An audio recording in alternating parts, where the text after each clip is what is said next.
Hey, Thursday the 9th of October. Now, what can we talk about today? So, 31 topics in the day of October is more challenging than you might think. But thankfully, I've got a lot of material. I'm like a stand-up comedian for alcohol consumption. So this one, this is actually quite a big topic. So I don't want to labour the point too much here, but we go into much more detail in the program. So if you're a problem drinker, you've got an alcohol use disorder, you're drinking more than you should, I can definitely help you, and I can help you get your life back. I'm living proof of that. It took me years to do it, really, whereas with you, I can shortcut that down to probably 3 to 6 months. So certainly you'll start seeing results in 24 hours, 48 hours, but we can have you free of it in 3 months. So imagine that 3 months from now, you're not drinking and you don't want to drink. And then, we kind of really cement that with 6 months worth of work that we'll do together. But anyway, so the point of this video, and if you do like the sound of that, then do click the link below and it will take you to a page with a video on it that explains a bit more. You can book a call with me as well. It's not a sales call, it's a discovery call. We'll just talk about what's going on with you and if we can help you. But anyway, on with the video.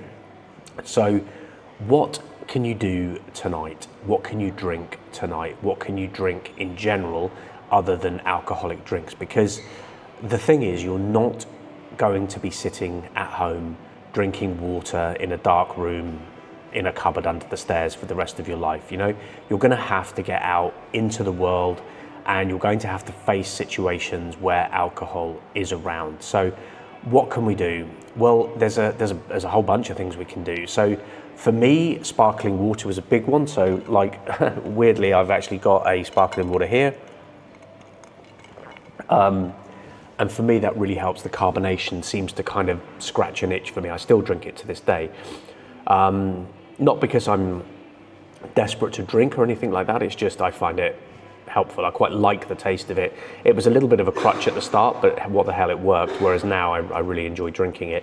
But the point I'm making is you can make changes where you don't have to feel like feeling awkward in a situation. So this happened to me a lot, and doesn't happen to me at all and now, and hasn't happened in years and years and years. But you'll go to a situation where you're usually drinking and you will feel awkward, you'll feel out of place. Maybe it's a work event. So I've worked with a lot of lawyers, I've worked with a lot of doctors, general practitioners, people like that. And the biggest one for them, as it was for me, I've worked with also, believe it or not, like a lot of salespeople and sales directors and people like that. So you'll go to a function, especially in these professions, where alcohol is just there. You walk in and there's, plastic cups and somebody's pouring wine and just giving you a glass of it, a cup of it or whatever. And you're thinking, oh man, I don't really want to drink this. So firstly, you need to be armed with a no, and you need to just get comfortable finding something that works for you. Now, are you magically just going to do that? No. Again, that's why the program exists, because we can get you through this. But you need to get comfortable with being uncomfortable at the start, because as I say, you can't just live in a cupboard under the stairs with a blanket over your head and a glass of water and just hope this is all going to go away, because you've got yourself in a bit of a pickle, but you can get yourself out of it, and hopefully these videos are part of that. And I think the biggest takeaway from finding another drink that's going to work for you is ritual. Now, again, this is a huge topic that is covered extensively in the program and is really beyond, I say this all the time, but beyond the scope of this video. But what we want to do is create new rituals. As human beings, As we get older, we love our rituals, we love our habits and things like that, especially as we get older. As a kid, you're quite fluid, aren't you? Whereas as you get older, there's a certain security in a ritual and in a routine. And what we have done with alcohol is we've ritualized it. We've ritualized holding that drink, chatting to people, having the drink, the feeling. Like there have been studies done on people that have been given drinks that they've been told are alcoholic and they're not, and they have displayed symptoms of drunkenness and things like that. So it's a real mental game, and this is what we want to do. We want to start creating these new rituals for you, these new habits. We want to be forming these different pathways in the brain. I sound like Andrew Huberman now, don't I? But he's a smart guy, so I'm in good company there. But yeah, so you're going to need to have a think about what you can drink instead. Now, here's something that I'm really on the fence about, okay? And it's the non-alcoholic, the zero alcohol beers that are everywhere at the moment. Now, when I first quit, in fact, let me back up. So, full disclosure, I will occasionally drink these. There's a couple that I quite like.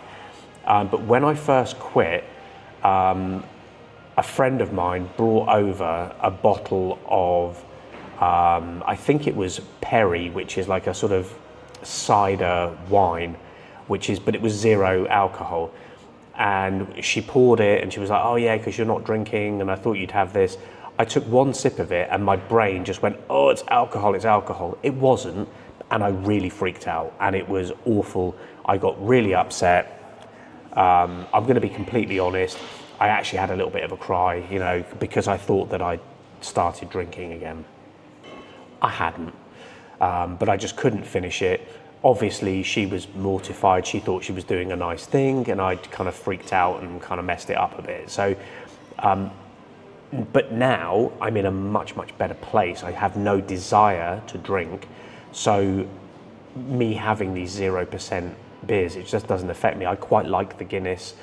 There's a lager that I quite like from a supermarket over here called M&S. It's like a sort of Czech one. I can't remember what it's called, but that's quite nice.